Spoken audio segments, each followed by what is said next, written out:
Better రెండు వస్తుంది. Good afternoon, thank you everybody, सबको बहुत बहुत धन्यवाद।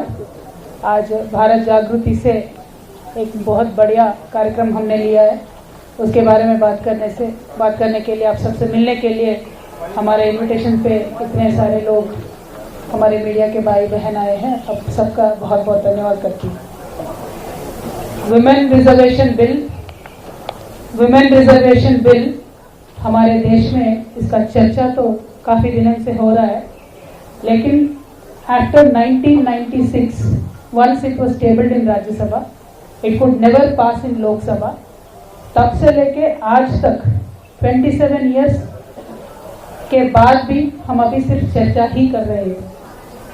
पहले तो 1996 में एक बार राज्यसभा में पास हुआ, फिर वो लैप्स हो गया। 1998, 1999, 2008 रिपीटेडली विमेंस रिजर्वेशन बिल को लाने का कोशिश हुआ है, लगातार अलग अलग सरकारों ने किया है। उन सब सरकारों का मैं बहुत बहुत धन्यवाद देती हूँ, specially madam Sonia Gandhi who was very instrumental in bringing the bill in Rajya Sabha. From all the women across the nation I really salute her courage, because उस टाइम पे वो गठबंधन की सरकार चला रही थी, फिर भी गठबंधन के सरकार में उन्होंने महिला आरक्षण बिल लाने का बहुत बढ़िया प्रयास किया है। राज्यसभा में उन्होंने पारित करवाया है, अनफॉर्चुनेटली लोकसभा में वो पारित नहीं कर पाई। बाद में वाजपेयी जी की सरकार आई, उन्होंने भी मुझे लगता है कोशिश किया है, लेकिन हुआ नहीं। बाद में वापस जब sorry I got my chronology wrong, बाद में वापस जब कांग्रेस का सरकार आया 2010 में मैडम सोनिया गांधी के एफर्ट से ये पास हुआ है बिल राज्यसभा में, लेकिन तब से लेके आज तक बिल्कुल कोल्ड स्टोरेज में पड़ा हुआ है।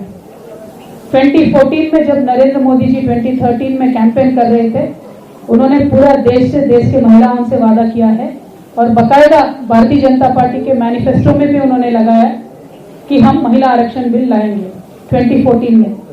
और जब 2014 में वो 282 प्लस सीट से जीते थे, तब भी उन्होंने 5 साल इस बिल पे चुप्पी साधी है, बात नहीं किया है।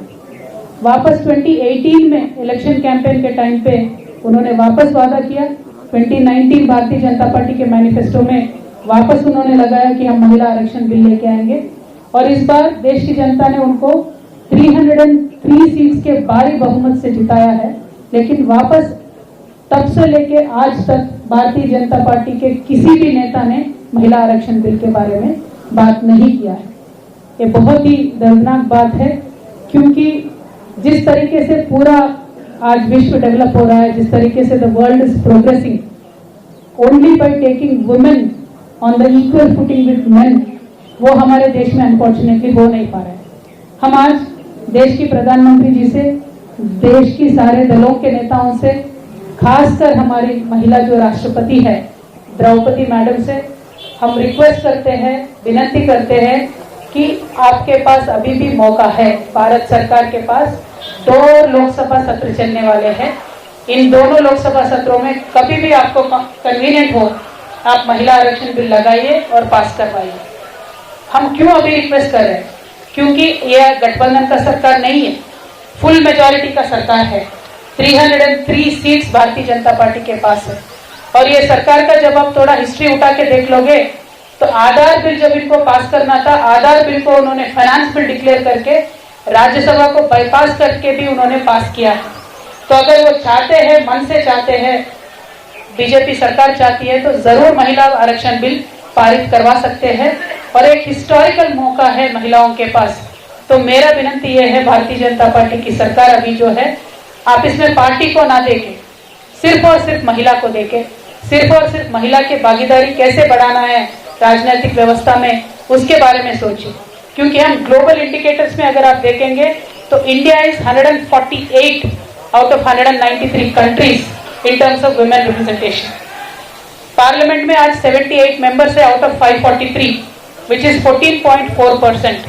Unfortunately it is very very less than the global average. हमारे पड़ोस का देश पाकिस्तान में 17% रिजर्वेशन है। बांग्लादेश में हमसे ज्यादा, हिंदुस्तान से ज्यादा हमसे ज्यादा हिंदुस्तान से ज्यादा रिप्रेजेंटेशन है महिलाओं का, यहाँ पे 50% तक जा चुका है। हमारे नेबर्स में देखिए आप, इतनी खराब हालत हमारी महिलाओं की राजनीतिक रिप्रेजेंटेशन में है। तो हमारा रिक्वेस्ट है मोदी जी से और पूरे भारतीय जनता पार्टी से कि आप ये बिल को पारित करा दीजिए। हमने मार्च इस महीने के सेकेंड मार्च को हमने हैदराबाद में पोस्टर रिलीज किया था कि हम महिला आरक्षण के बिल के लिए कल यानी मार्च 10 तारीख को हम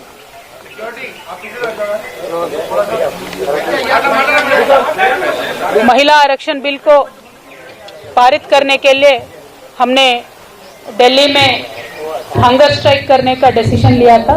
उसके बारे में हमने मार्च 2 को हैदराबाद में पोस्टर रिलीज किया है and we have reached out to every political party. I am very happy and very thankful to approximately 18 political parties who have confirm their participation. तो कल 10 बजे सुबह येचुरी साहब के हाथों से इनॉग्रेशन होगा। उसी समय प्रियंका चतुर्वेदी जी शिवसेना से भी आएंगे और लगातार दिन भर 18 पॉलिटिकल पार्टीज के रिप्रेजेंटेटिव्स इसमें आएंगे।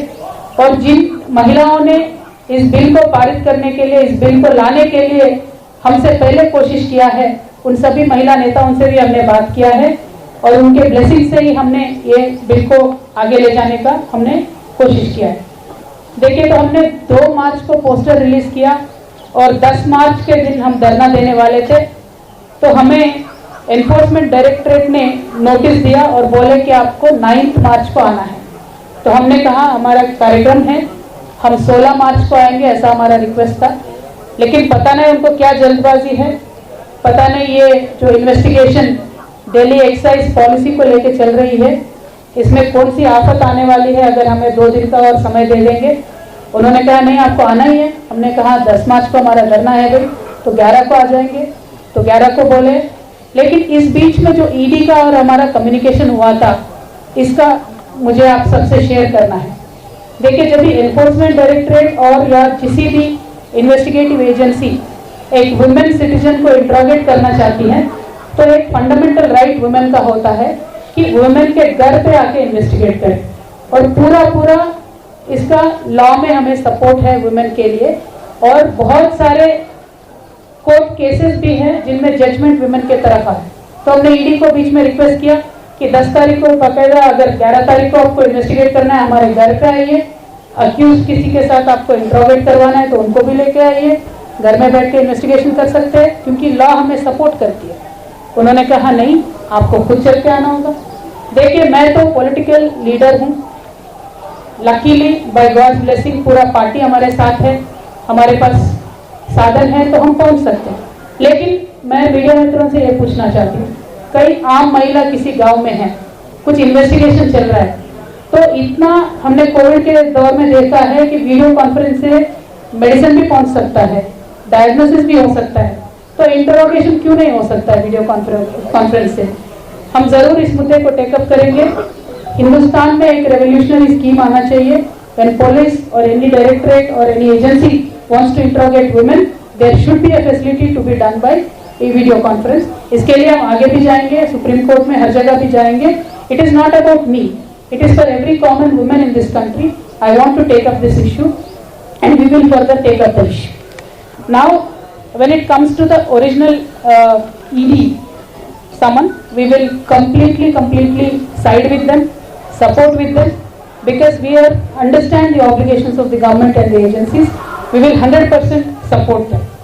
Today the question is, when we look at Telangana data, from last August, in fact from last June, Government of India has constantly been sending its agencies to Telangana. Now question is why? Because Telangana assembly polls are there in this November-December. So the modus operandi of BJP has been कि जहां भी election है वहां मोदी से पहले ED पहुंच जाता है। तो हमारे तेलंगाना में भी यही हुआ है। तकरीबन सारे बिजनेस हाउसेस पे, एक 500 प्लस बिजनेस हाउसेस पे आईटी रेड होता है। सीबीआई के रेड एक 100 होते हैं तेलंगाना के राज्य में। ईडी तो कम से कम 200 जगहों पे उन्होंने छापा मारा है। और एनआईए एजेंसी ने 500 to 600 मिनिमम लोगों को बुला के, उनको डरा के, धमका के अलग अलग तरीके का काम वहाँ पे चल रहा है। मैं ये लोगों के सामने, जनता के सामने आज रखना चाहती हूँ, क्योंकि ये मेरे अकेले का मुद्दा नहीं है। हमारे खुद के पार्टी में मिनिमम 15-16 लोगों को, MLAs को, MPs को, मिनिस्टर्स को टारगेट करके अलग अलग केसेस में बुलाने का काम कर रहे हैं। तो मेरा मोदी जी से, बीजेपी से एक ही विनती है कि आप जनता के पास जाइए। आपने किस तरीके का डेवलपमेंट किया है, तेलंगाना के लिए आपने क्या किया है, देश के लिए आपने क्या किया है, वो बताइए। उनका दिल जीतिए, बाद में इलेक्शन जीतिए। लेकिन हम इलेक्शन हारेंगे या जीतेंगे, एनफोर्समेंट डायरेक्टरेट यूज करेंगे, बैकडोर से गवर्नमेंट में आएंगे, इस तरीके का तो हमने देख लिया है। 9 राज्यों में चला है और तेलंगाना में वो चल नहीं पाया। उन्होंने कोशिश किया है लेकिन हमने चलने नहीं दिया। तो इसीलिए उनका अभी एफर्ट ये है कि किसी भी तरीके से ईडी डाल दो, धमका दो, डरा दो। लेकिन हम भी मोदी जी से और भारतीय जनता पार्टी से और पूरे देश के